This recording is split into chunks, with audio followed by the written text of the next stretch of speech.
So welcome everybody to the Job Search Action Planning webinar.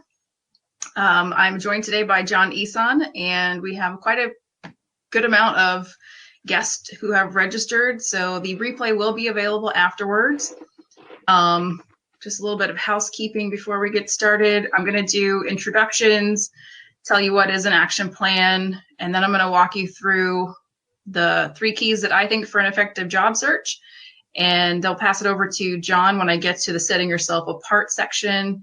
And then I'm going to go through a little bit of how you can get started on action plan. And you probably saw in the advertisement, or if you didn't, that I have a workbook that I've just newly published. And so my hope is that I can walk you through what is an action plan, why is it so important?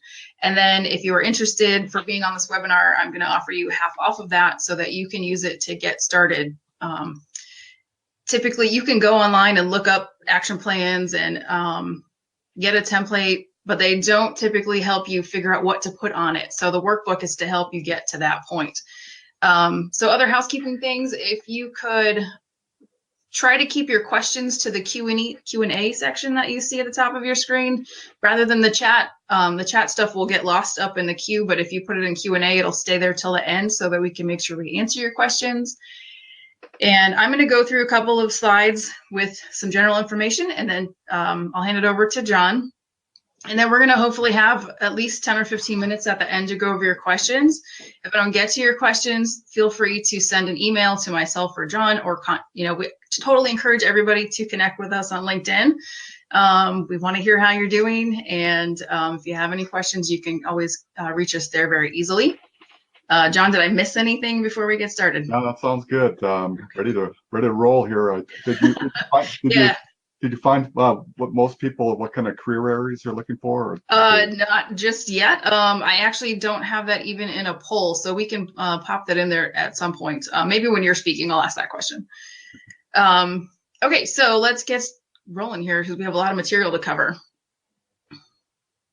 So I'm Laura Thorne. I'm the environmental career coach, and some of my past history is I'm the past president of the Tampa Bay Association of Environmental Professionals. This is when I started working with students and career changers and seeing patterns and what we're all doing in not finding the right fits for our jobs or getting disappointed after we get a job. I'm the founder of this environmental career coach system, and then I've been the leader of a women in STEM group in environmental careers in Tampa since 2015. We have an annual workshop, and we're getting ramped up for this year's, which is going to be on August 23rd in the Tampa area. I have 13 years of experience in environmental science. I'm currently on the conference planning and education committees for the National Association of Environmental Professionals, and they are a group that also has a student chapter. Covers most of the country, so it's if you're looking for some place to network, to meet people, that's a great association to be involved with. Also a certified project manager, which is a great skill for anybody in any field to have, because it just means you know how to get stuff done. And definitely. Right. Let me introduce John. He is the executive director of the Partners Achieving Sustainability and Excellence Corps, which is PACE Corps. He's the founder and director of the Environmental Career Center, which is more like a job board. He is the chairman of the NAEP Careers Development Committee and Subcommittee, has been for 7 years. And we worked together this last year at the conference to host a workshop. He has 30 years of environmental and natural resources experience, 17 years as president of the ECW Environmental Group, and is also a career coach in sustainability and NEPA, which is closely tied with NAEP. And do you have anything you would like to add to that, John? No, that's pretty much it. A lot of years experience. I really enjoy helping people. It started out actually in 1980 when I got into college to help recent college graduates. So I'm looking forward to this tonight. Awesome. Thanks everyone for your comments on whether you can hear us. Glad that you can. Okay, so let's do poll number 1 here really quickly. Just want to see where everybody is in their job seeking. So if you could just tell us if you've got a little bit to go in your career or in your college career before you are looking for a job, or if you will be looking pretty soon. you already started looking, or if you've already been working and now you're thinking maybe you want to be in a different either career or industry or job. So, okay, there's a little bit of a spread here. Most of you are already looking, graduated, a couple working professionals. So, okay, great.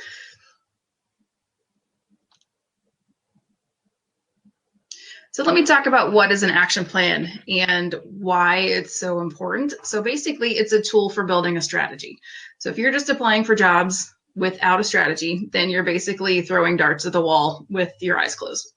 So what the action plan does for you is ensures that you are not just focusing on one narrow area and not missing out another opportunity. And it's my motto to not let an opportunity pass you by. So this tool is what I recommend. And really, anytime you work with a coach, this is something that they should be working on, is your strategy and your plan. So you're able to also measure what you're working on, and so that you can make improvements. So if something you've been doing isn't working, you can make strategic changes to what you should do instead of just guessing what you should be doing. And do you have anything to add to that, John? No, just implementing the plan is the most important thing. Exactly. So it doesn't really matter what it looks like. I'm going to show you what mine looks like, what it looks like in the workbook. But, you know, as long as you have a plan, then that's better than no plan. But the way that I've organized the workbook and the action plan template that I have is to help you to spread out your activities so that you're not missing an opportunity. So this is a picture of what the spreadsheet template looks like. So this is when you actually sign up for coaching. We have a shareable tool where I can see what you're working on. It's laid out so that it can be put into SMART goals. So that's what put a number on it means. It means put something measurable, and then a time frame so that we know I'm not just saying that I'm going to take this training and it never happens, but I'm going to take this training in the next 6 months. And then I might even put down on here, my first step is to search. Then my next step is to sign up, and have actual dates for all of those. And those are the kind of things that a coach can help you with, because you might do that. I'm going to do this, and it just gets put off and put off and put off, but you have someone to hold you accountable. And that's really important too. If you have a tool like this, try not to work on it in a vacuum. Try to find somebody who can be your accountability partner, whether that's a coach or a friend or another student. And that would, another student would be a great way to work on that.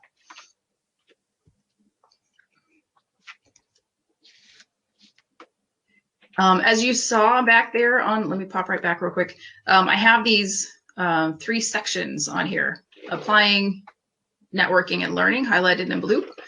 And I'm calling those the buckets. So these are when you have an activity that you want to do, we make sure that we have something in each of these buckets, and that's how we make sure that your strategy is robust.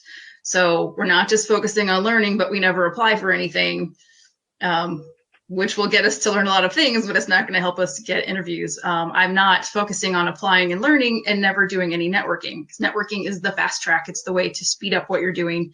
John and I have talked about this before. I'm not recommending it. We're neither one of us are. This is not a recommendation. It's mandatory. It's a life skill. Absolutely. Yeah. And so we want to make sure that on your action plan, you're not just putting things that are only towards applying. A lot of people focus on the resume, which is great. You need to do that. But that's just one piece of the strategy. And John was going to talk about a lot of how you can fill some of the gaps that you have for these, especially in the learning area when we get to the setting yourself apart section. Which leads me to, this is this is my model for coaching.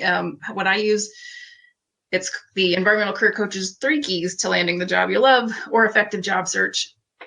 The first part is knowledge, experience, interest. I'm going to go into each one of these a little more deeply in the next couple of slides.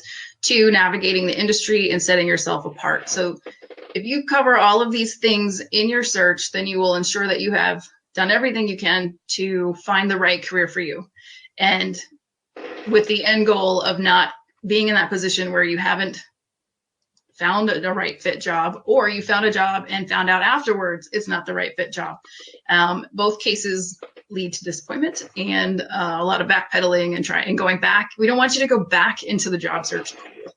You want to always be moving forward in your career search. Obviously, the future is unknown, and we can always go back and forth. But the best outcome is to be always moving forward in that path.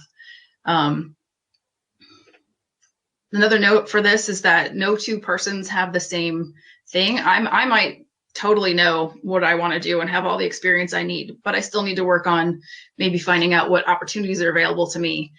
Almost everyone can always continually work on setting yourself apart. That's working on your brand, working on how you personally operate, and then having skills that other people don't have. So that one never really ends.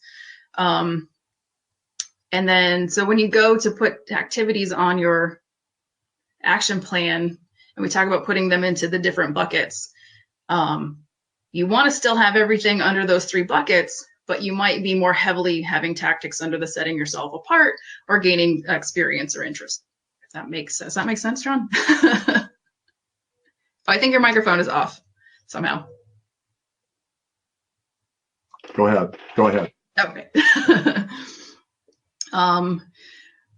Let's see.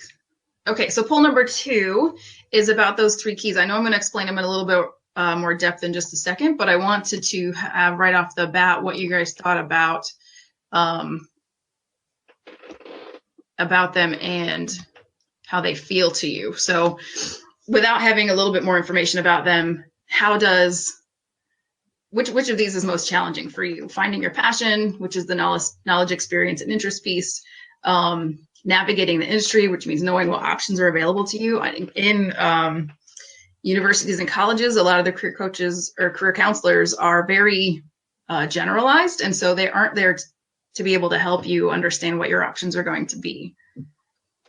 And then, or setting yourself apart, which includes working on how to have your resume stand out, how to network well, how to perform in interviews.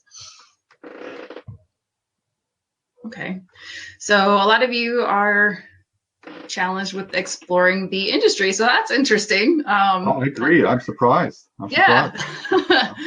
I think then they'll all find your piece of this conversation very informative. John's going to talk a lot about how you can learn these things and some of the industry trends that are happening right now. So that's fantastic.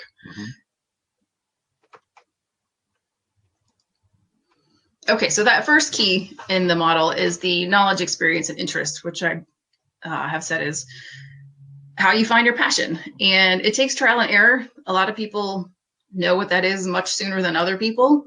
When I first started my career, I thought I wanted to work in wetlands.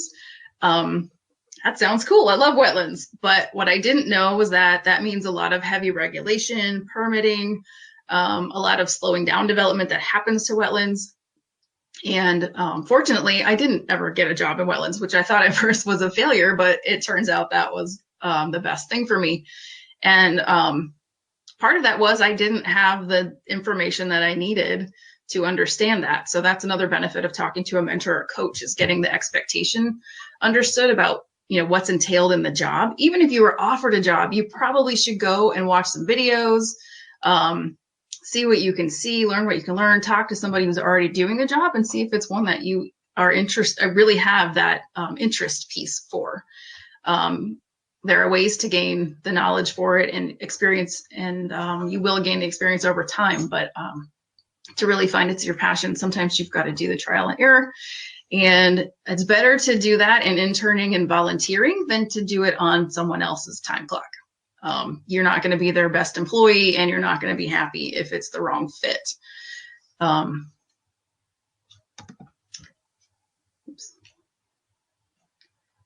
The second one is the navigating the industry, which a lot of you have said is a challenge for you. And I'm surprised to learn that. And I think that that's really cool to know, because there are the 2 sections in the workbook that have some activities or exercises for you to do some research. And there is also links on the website that will help guide you to where you can find out some of this information as well.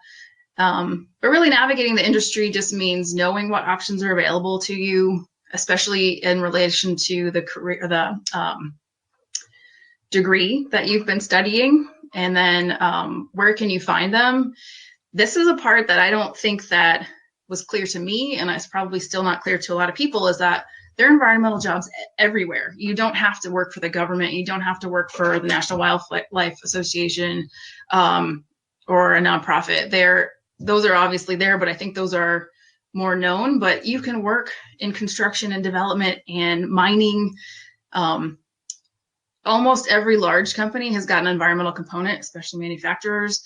So you can get a job doing environmental audits for companies that help them to reduce paper use, to help them work with their suppliers on their systems and make sure that they are not only in compliance, but are being environmental stewards. So those jobs are increasing. There's also the technical sides. There's GIS jobs. Again, Publix, which is a national or Southern grocery store chain, all of those have, they have GIS jobs. They may not be strictly or totally environmental, but they have that component. They're looking for sites that are environmentally sound, and then they're using GIS to do that. They're using location analysis. So those are areas to explore if you had not thought of that. Then there's the whole government versus private versus nonprofit. So that's more about what do you want your career to look like? What kind of a person are you? So doing some research and some visioning into what do you like? So I spent 10 years in government to find out that that was probably not the best option for me, because I'm very ambitious. I'm a go-getter. I like to work on my own and in teams. But the standard, and this is not always, of course, there's always exceptions, but the standard in government is to work 9 to 5 and go home. And I want to work 9 to 5 and then finish my project and start a new project and keep going, which is not the social norm for government. So if that's the kind of person you are, then you should be considering things like that. And those are types of things no one ever said to me. I got from my grandfather, oh, good, you're getting the, comfy, cushy government job. And he was so proud. And when I left that job, he was very disappointed, but he didn't understand that that's not the mindset that I have and is not where it should have been. Same thing with private and nonprofit. Nonprofits don't pay well, but if your heart is in it, that's a great place for you to be. And I can see John wants to chime in here. So, yeah, I was going to say there are some government jobs. I mean, I had one for about 5 years that was just extremely intense, constantly traveling, and it was a mission important kind of projects. And yeah, you can get just as intense in government as you can in private sector consulting. But definitely private sector consulting is the most intense and most true. challenging. Yes. True, but you'll need to make sure that your government position will allow you to get to where you want to go, if that's what you want. Typically, government does not. You're not going to have a travel job, but yeah, you can have both. But I did want to say one other quick thing here is especially for the ones that are just recent college graduates or in college. And I'm wondering if the professionals that are online here right now have done this, where you kind of test early in your career, working for a consulting company, then work government, and then work nonprofit, just to get a feel for the different ones instead of getting locked in with one sector. You really get a good feel if you try it early in your career and help get on the right path earlier. Because like Laura, I was 10 years in government too. And I like to get out and be more entrepreneurial. Yeah. But so early in your career is a good time to check all three sectors if you can. Obviously, it's a challenge just finding and getting that job in the first place. But right. Yeah, no, it's a good point. I mean, you could get a government job that does have travel. The point is really though that you want to have thought about it and not just let it happen to you. So I could have been very happy in government if I had found a position that did allow me to travel and allowed me to climb as high as I wanted to go.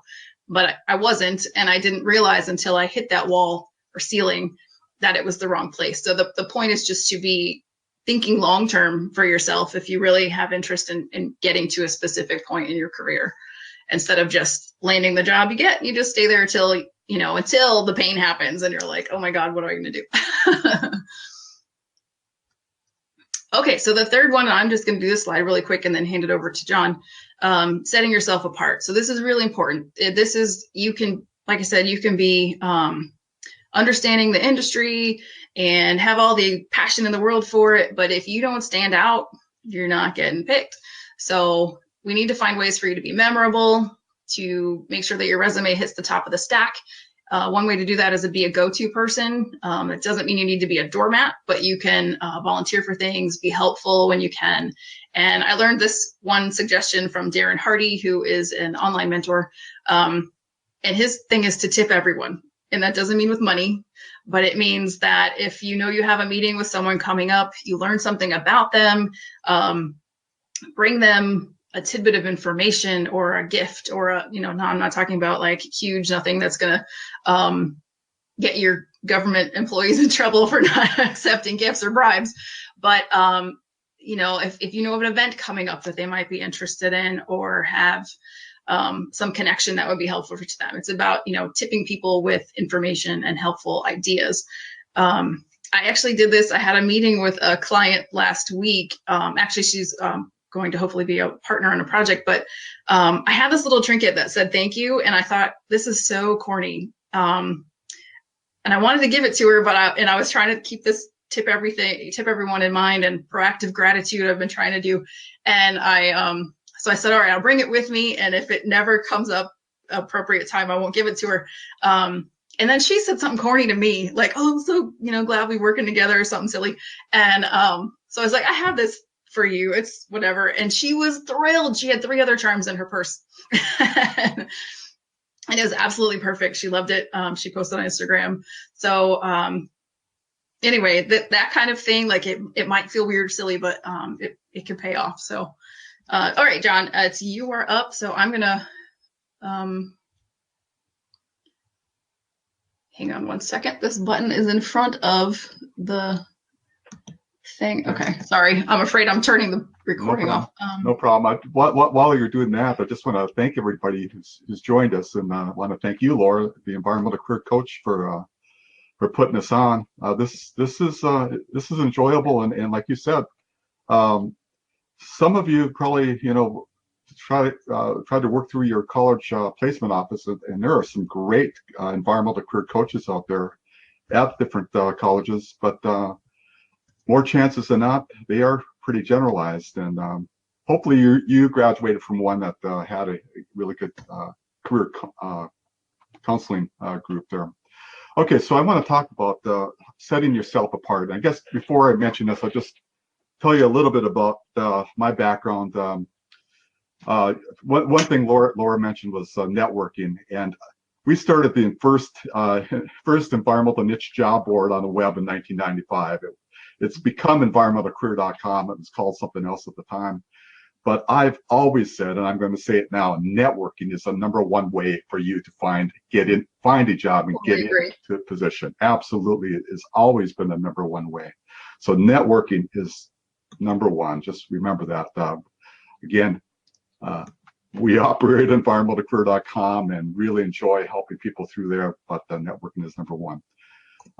Some of the background information that I'm going to give you, it's based on really in the 1980s when I got out of college. I started the Environmental Jobs newsletter back then that was actually mailed through the U.S. Postal Service. So I've been involved with this for quite a while. I enjoy doing it. And some of the data that I'll be talking about or referencing is from some national environmental employment surveys that we've done with the National Association of Environmental Professionals and on our own, the Environmental Career Center. We've done a lot of interviews with employers. Every time we have a job opening, we take a hard look at the job requirements. So it's a constant kind of review of what the qualifications are. And some things are pretty consistent over the years, and I'll talk about some of those. And I've also operated ECW Environmental Group, which is a consulting group, mostly working with Department of Defense and Department of Energy over about 17 years. So we've got a lot of that experience, and I've done a lot of reviewing of resumes, and placed people in 14 different states. A lot of interviewing over the years. A lot of resumes, thousands of resumes that I've reviewed. So that's it. But the bottom line is every single job is different. You will not get me or Laura at the other end of their next application. There's going to be somebody totally different with totally different requirements and kind of biases, really. So what I'm going to talk about is generalized, but it's based on some data over the years. Setting yourself apart. These are the topics I'll talk about here. Setting yourself apart, focusing your job search. Really, we all know it's really about the employer, not about you. So I'll talk about that, about really tailoring your applications and your approach to what employers need. How to fill the skills gap. There's a lot of people applying, but you need to continually improve those skills even while you're in your current position, and looking for your first environmental position. And then talking about the last thing, I won't talk very much about. I'm just going to say it's a must, like we said, Laura. It's a must. You must implement your job search plan. So I'll go with the first real slide here. So these are some of the job drivers over the years. Let's see. And I just want to point out, these are some of the key job drivers. Changing economy, new contract work, government funding, regulatory changes. In the past, it's been additional environmental laws. Now it's been changing. It's been reduced environmental laws. So it's been an effect on the market. But right here, this here, of course, I'm doing in yellow. This customer demand has grown as one of the drivers, especially in the private sector, especially in sustainability. Shareholders, customers are demanding more sustainable operations for companies. So that's a growing area, a growing driver of jobs. Let's put it that way. Okay, so some of the trends that we have. Let's see, I'm going to turn something off here if we can. Current job trends. Government hiring freezes. That's been a constant threat. There was an initial one in the federal government a year ago. Certain states have hiring freezes as their budgets are cut. Rollback of environmental laws and regulations. That trend is growing. I've been involved with several professional associations. Especially NAAPs have been involved with the National Environmental Policy Act. There's some streamlining, which is good in the National Environmental Policy Act. Can actually help with your job placement if you know what's going on in these these different environmental laws, how they're being changed. If you're up on that, that's helpful for your job applications and interviews. Coal, gas, and mining, and infrastructure. Those are areas that there is some short-term growth here. Infrastructure should be more longer-term growth if we ever get some funding here. It's going to be a huge need. Federal budget cuts. There has been a trickle-down effect that's affected some of our state and local governments where there's less funding for some of their projects. So there are there's some impact, negative impact to some federal jobs, federal environmental and state environmental jobs. Corporate responsibility. There's greenbiz.com comes out with a sustainability report every year, every January. Take a look at that, greenbiz.com. They look very strongly. A lot of the CEOs and chief sustainability officers look at the long term, not 4 years or 8 years, but they look at the long term on how to grow their company sustainably. That is a growing area. So if you know sustainability, that's an area to look at as in industry. Eco advocacy and nonprofit organizations, that's an area of increasing growth because of increasing interest, and so a very important area to look at. Again, it's an area of growth right now, and it's cyclical based on what's happening in our federal government right now. Okay, I want to talk about the skills that you'll want to have to set yourself apart. Uh, Again, this is based on a lot of our surveys, and the two of the most important skills: writing and verbal communication. Those are the two key areas that have always been number one and number two in any of our surveys. Uh, Again, these are some of the skills that the employers have said are important. Laura, you mentioned project management. Project management is one of those skills of getting things done. It's all well and good that you've got a college degree, but now you need to know how to wrap it up and get the project done on time, whether you're in government or you're in the consulting. Customer service skills. This is one of those soft skills that you'll see is very important to a lot of employers. I hired somebody fresh out of college who was just so tremendous with customer service skills. He could talk to a top level CEO and could also had a lot of rapport with entry level people, and he was tremendous for our company.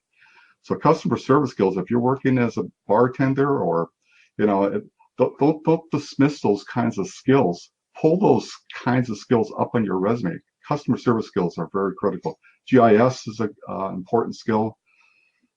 Practical skills in implementing laws. In college, we learned the theory of the Endangered Species Act, how it came about, why it was important, but actually in a job, you need to know how do you do a Section 7 biological assessment under the Endangered Species Act.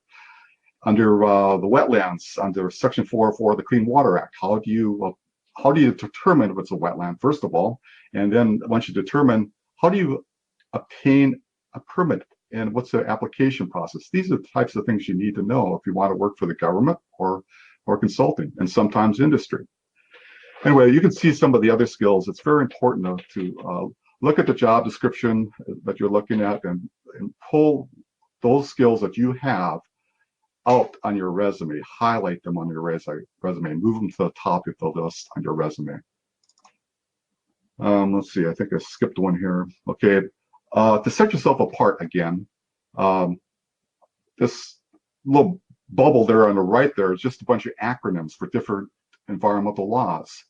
I've looked at thousands of resumes, like I said, and I typically will spend less than 20 seconds looking for some of these acronyms. And if I don't see some of these acronyms, it actually, you will not make the top of the list if I don't see the Endangered Species Act or RCRA, which is a Resource Conservation Recovery Act, that's hazardous waste. These are the types of laws and regulations that drive a lot of jobs in consulting and in government. So it's important to have those acronyms in your resume, because some of the automated resume searching tools that employers use look for these, screen for these different knowledges and different acronyms. So that's important, very important to set yourself apart. You gotta, if you know a law, put the acronym in addition to the name of the law, and obviously describe your skill in that law. Let's see. Another thing to set yourself apart is know how you can reduce the employer's workload. When you look at that job announcement, try to envision what that person's inbox looks like. Why are they recruiting? See if you can tell what is important and what you can do to lighten their load. Again, this is focusing on their needs. So if you can see it in the job announcement, try to pull that out in your resume or in the cover letter. Again, right. And all these in your objective of your resume. Yeah. Don't make it about what they can do for you. Make it about what you can do for them. Very good. Very good. A lot of objectives on resumes say something like, I want to use the skills I learned in class Yeah, to standard. improve my knowledge in the career field. No, it's not about that. It's about how I want to use those skills to help you solve a problem or complete projects on time. So thank you, Laura. That was Oh, mine said the same thing. Mine said, I want to use all my knowledge and experience to get a job in wetlands. Like I said, it's not what I wanted. For recent college graduates, that is 90% of it. That objectives paragraph will say things like that. It'll say that. So try to focus. Saying what you can do for them will set you apart. Yeah. Yes, what you can do for them. Okay, so again, it's not about you. It's about employers' needs and showing how to meet their needs. Setting yourself apart, though. Learn what the employer is proud of. What do they want and what are they proud of? For example, it's so easy these days to go on their website to find out what are the big projects, what's a company news. Did they win a big contract recently? Did they finish a big project recently? These are the types of things you really want to know, especially when you're going in for an interview. And also, this time of the year, there's a lot of grant and contract opportunities that different companies are looking at doing proposals for. For example, my Peace Corps is a nonprofit 501c3 organization. We can get federal grants or state grants. But I've been pretty busy. I haven't looked at grants.gov. Grants.gov lists a lot of federal grant opportunities, and I've missed a few that are related to environmental careers. That's just wrong. And if I had somebody out there that found out EPA or the Fish and Wildlife Service has a grant opportunity for training and placing interns in the agency, well, if you brought it to me and you wanted to help write the proposal, go for it. And more than likely, what you would want to do is write yourself a little a line item for a position for you in the future if we win that grant. Same thing with a small consulting company, ECW Environmental. There are many contract opportunities that I passed on because we didn't have enough people working there. So instead of, if you're applying for jobs, I know I'm going into a lot of detail, but this is what can set you apart. Instead of applying for jobs, sometimes look for that small to medium-sized company right in your hometown, home city, in your region, and ask them, contact them, find out this time of the year, do you have anything I can do, any grant or contract opportunities that I can help write or review or lighten your load? Because it's a lot of activity this time of the year. So you might want to look at that, see if there's anything you can do in that area. Ask questions in interviews, very important. One of the first questions you want to ask is when you sit down, sometimes they will ask you, do you have any questions? You want to ask them, yes, I'm really interested. Why did you select me for the interview? And you know what? All of a sudden that's disarming because they want you there because you did catch their attention. And you're going to have somebody on your side. They're going to kind of explain why you're there, and they feel good that you're there. And it is disarming, and it's a positive. So you will actually it'll lighten the atmosphere, and it'll also give you some insight to what you want to emphasize in the rest of the interview. So it's important to ask these questions. And at the end, one of the questions you want to ask is, anything on the projects that they've completed or contract wins or any of the good news. Find out what their good news are. Good news is related to that organization because you'll end that interview in a very positive way, and it'll be a good feeling for them as they walk away. Stay on top of the latest technology, and I mentioned the acronyms before. You want to stay on top of your career field because they may ask you what's going on in a certain area, like endangered species or hazardous waste, whatever it is, to see if you're up to speed. Okay, and you want to make sure that you show how your experience matches the particular job. Okay, well, okay, so we're talking about the skills gap, and of course, it is hard to fill that skills gap. Some of these things you may not have experience with the National Environmental Policy Act or the Clean Water Act and the Section 404, the wetlands part of the Clean Water Act. So what do you do? How can you fill that gap if you're trying to get into a wetlands job or environmental restoration type of job? It's a catch-22 where employers say you need experience to get a job. Many positions require 2 to 3 years experience. And well, how do you get that experience without getting a job? So there's been that catch-22 forever.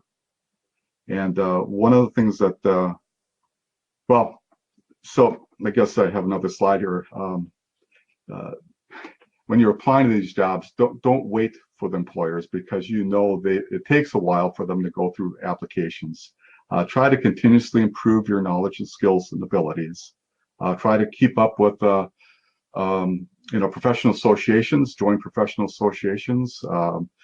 If there isn't, for example, if there is not a professional association in your career field in your region, find out how you can start a local chapter. And boy, I tell you what that does. What does that do to your resume? It shows initiative, shows leadership, and if you get that thing started, you probably will be an officer and will have to manage it. So that's initiative, leadership, and management. Those are huge, huge skills that you can gain early in your career. And in particular, where I'm located in Hampton Roads, Virginia, we're going to start a local chapter of the National Association of Environmental Professionals. And I'm looking for some of these recent college graduates or younger environmental professionals to be leaders to help me get that started. So that's just kind of an example of how to fill your gap. Those are some soft skills. I think too, if you're like a student thinking like, I'm not going to start an NAAP chapter, that's the Facebook groups and meetup.com are easy tools to do to you can start small, just a handful of other students who are interested. If you were in a group that was actively working in your college and you've all graduated, you have a handful of people there maybe you can start with, but you don't have to go big. You can start small. I'm glad you said that, because NAP, just like, well, there's Air Waste Management Association, there's Wildlife Society, the Wetland Society, Society of Wetland Scientists, just a variety of them. And I know with NAAP, that's exactly what they say. Just start a group, start a meetup group, get together and have somebody talk about, let's say the meetup is going to talk about the changes in the National Environmental Policy Act that are being considered right now.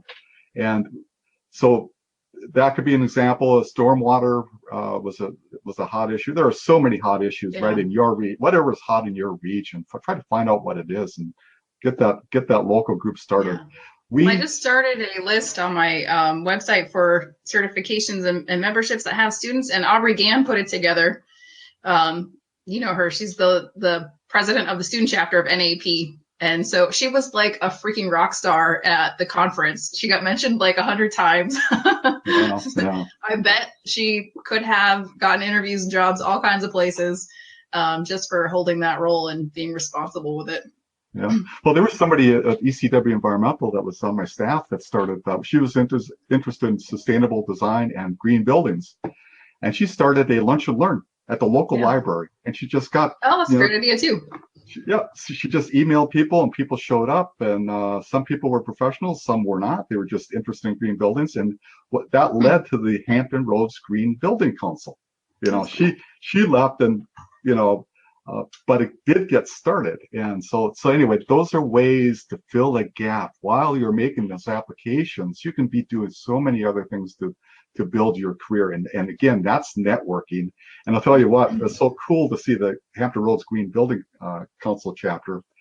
Those 4 young people were the leaders in an area of over 1 million people. They were the leaders as green buildings became a new thing in the early 2000s. So, there's so many opportunities, and you'll make so many friends at high levels that are hiring. So you definitely. We could talk about this for days. We've got about 5 minutes left before we need to hit up questions. Okay. So I'll just mention one of the things that we do in our PACE Corps. It's a nonprofit, and our purpose is to help job candidates solve the problem of the catch-22 problem of needing a job to get that experience. So this is just one way. And again, you could do this yourself, just a local meetup, get something like this going.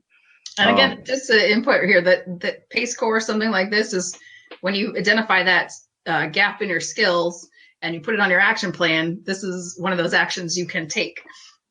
And what we do as a nonprofit is we train in the skills that employers want. It's based on the surveys that we've done. And in fact, during the semester, we may change what the agenda is. If we have some employers that are looking at hiring and they say, well, you know what? Endangered species is really, really nice, John, but we really need people that are involved with hazardous waste. So we would switch to hazardous waste, or it might be project management, it might be anything. But we do the training related to jobs. It's not related to anything but other than gaining the skills for jobs in the area to help people get employed. So we try to build a resume. And the key thing about PACE Corps is I don't do, although I have done some of the training, the idea is for you to do the training. I don't know what your background is. Say you're a wildlife biology graduate. Maybe next week in PACE Corps, with your wildlife degree, you may be assigned doing teaching the hazardous waste law, RCRA, or CERCLA, Superfund law, just because there are career opportunities in that area and it broadens your job opportunities. Even as a wildlife biologist, there are jobs related to hazardous waste and wildlife biology. But anyway, the training is done by the students. We bring in employers that are interested in doing the hiring, and we've had some really great employers that love being there. So that's the key thing, is that you have to research and teach your peers, and we have employers that bring in some practical advice to the classroom. So, and everybody does it. So everybody's kind of uncomfortable sometimes, but everybody does it. And what happens? You're building your resume. You not only know the Endangered Species Act, you've taught it. You've taught it. That's different. That is a career builder. So, so here's some, you can see the slides. You have the slides, so I'll just move on to the next thing. We do fill a skills gap. We are looking at starting if you want to start a local PACE Corps group, you can. If you're located in Memphis, Tennessee, or San Jose, California, you can start a PACE Corps group. You can go online to environmentalcareer.com, look at PACE Corps coordinator, learn a little bit about that. And we're looking at starting an online PACE Corps group. It's a little harder because we're trying to do it based on local employment, but we're going to start something where we're at least helping people build resumes if they can't get a local PACE Corps group or a local meetup group going. We're going to do some of that online. So go to environmentalcareer.com and search PACE Corps, and you'll see some of the opportunities there. And then the last thing, Laura, is the bottom line. If you're applying, I want to make sure, in addition to your resume, you also include a copy of your career action plan, because we want you to work before you apply. We want you and you want to know that it's people who are willing to put in the work. Exactly. So go ahead, Laura. That wraps up my piece. Okay, let me switch back slides again. I'm just going to go over really quick how to get started on an action plan. And again, the framework I'm teaching is with the 3 keys and the exercises in the workbook. With those, each exercise leads you to identify some gaps that you have, and in turn you would look for countermeasures. So if you have a gap in project management, then if all the jobs you're looking for keep saying you need project management, you need project management, you need that, and you don't have it, then that goes then onto your action plan, and you'll turn it into a SMART goal, and you'll look for those countermeasures, the things you can do that will help you get that, which is finding a course, finding a mentor in project management, teaching it in PACE Corps, things like that. And then you'll enter those into the sheet underneath the different buckets. This again was what it looks like. I wanted to show you at the top here. This is what it looks like in the workbook on the little one in the top corner. I'm going to go through this really quick so we can get to questions. And again, you can get started. Like I said, search online. There's templates out there. You can use the notes from this webinar. You can just write it down somewhere. The workbook, I highly recommend it only because it walks you through the steps. So if you have, again, an action plan, but you're just putting stuff down that are a shot in the dark, the workbook gives you a framework in a systematic way, and that's what makes things strategy, a systematic way to figure out what things that you need to do. And it's all about making your job search effective, which means you're going to do it for less time and start making money sooner. What I try to avoid for people as a career coach is that they graduate and can't find a job and can't find a job. And the longer that you are looking for a job, the more stressed you are, the less money you have, and the more you are forced to take the first job offered to you. And that may not be in the environmental field. Lots of people, there's a high statistic of people who graduate with a STEM career and never even start in one. And the way to avoid that is having a plan and shortening your search, because you end up opting out when you are down to the last dollar in your bank account. And like we said, if you network, that speeds things up. If you add these learning things, that speed things up too. I do want to, I've never done this before, so I just did a send offer thing. I'm not sure. You can tell me in the chat message if you actually received it or something. I'm not sure how it works. But basically, this is the code. If you go to the website, the Environmental Career Coach, one of the options in pricing is for the workbook, and you can have it for pennies. And you just have to use the code June webinar. So hopefully you got the little offer thing, but I don't know if you did. And then, so this is what it goes through. There are 6 exercises, 2 under each bucket. And like I said, it walks you through coming up with the tactics that you want to put in there. And let me try the offer thing again one more time, just because I'm not sure. I don't know if that emails it to you or what it does. I see a pop-up there. Yeah, so I don't know. Maybe I just put it up and it stays there, but I can't see the rest of the screen anymore. So I don't know. The pop-up pops up there with the code. Yeah. Okay. So 1, 2, 3, get it. Like, go. So anyway, you don't have to do it right here this second. You can go to the website and get it. So John, if you look through the chat, there was a couple people who were telling us what jobs they were looking for. Thank you. Yes. I want to say, Melissa, thank you for your question. I love process engineers. And I see that you're in the food manufacturing area and you're not sure if you want to stay there. I just want to say, one of the areas that things I give advice on is to think about how you can do more environmental work right where you're located.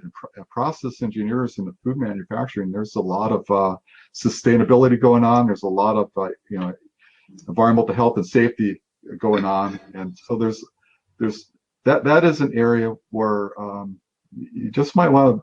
I'm not sure what you've done so far, but look at sustainability.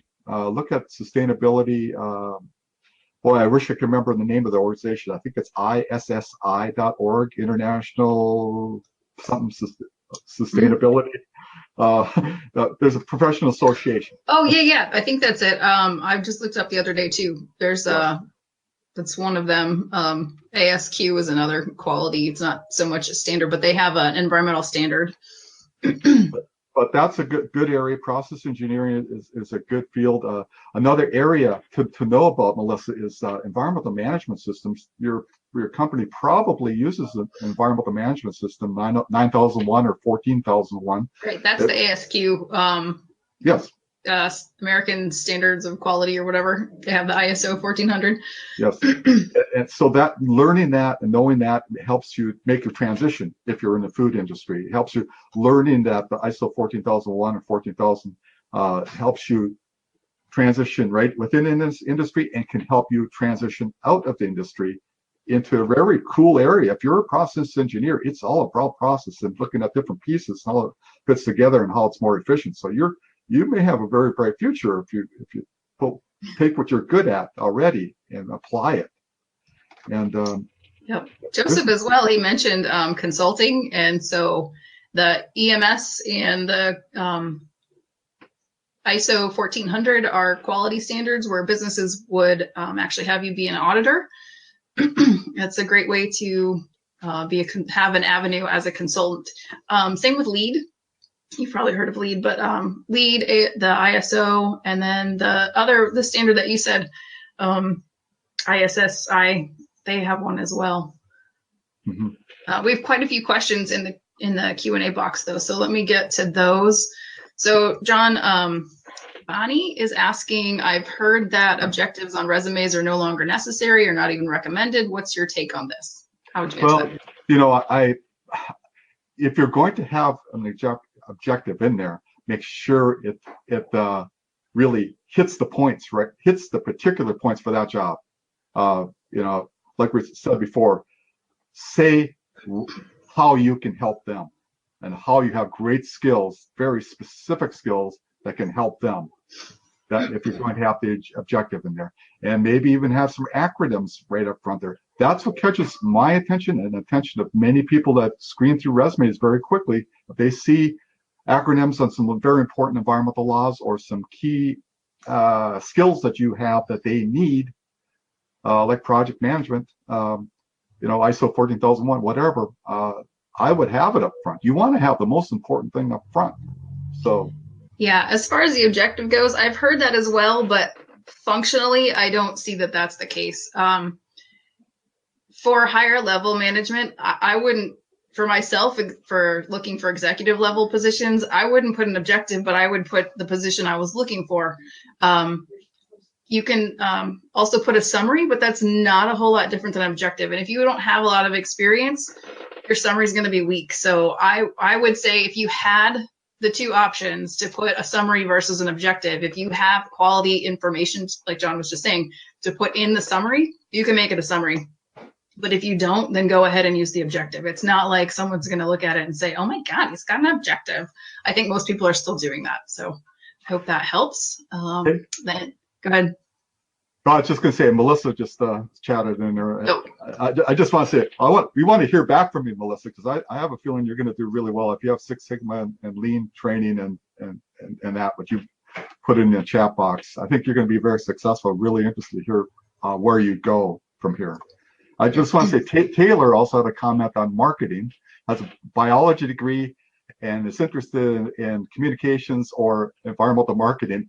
Some of the first career webinars that I've done, it was back in 2000 actually. It was a video conference, and I started out saying, I'm a wildlife biologist by background, but you can do more for the environment being a green marketer, you know, truly green marketing, truly green and sustainable products. You could do much more for the environment than I could as a moose biologist in northeastern Minnesota. So, you know, really, so interesting move, Taylor. Using your skills to be involved with communications and environmental marketing, that's a very, very important area. So good luck on that. Okay. I think I just accidentally erased a question, but someone asked if we could share the PowerPoints from this, and yes. And also the replay will be available to you, so you can watch it again. I believe you'll be able to fast forward to different areas. But I can, if you want it. I don't send it out as a standard, but feel free to, like I said, send me a message on LinkedIn or email me and I'll send it to you. And so we've got 2 more questions and 2 minutes left. So actually it's one question. Joseph says, I went back to school later in life to change career paths. I feel like my age is a negative for employers being 39 years old. How do I combat that? Joseph, that's not a good question. You're 39. Come on. Super young. No. You got some skills already that you can apply that other people don't have when you're applying to these environmental jobs. You have value already, and you have passion to make this change at that age. So I think you're not at an age to worry about. You're at a key. I wish I was 39 again.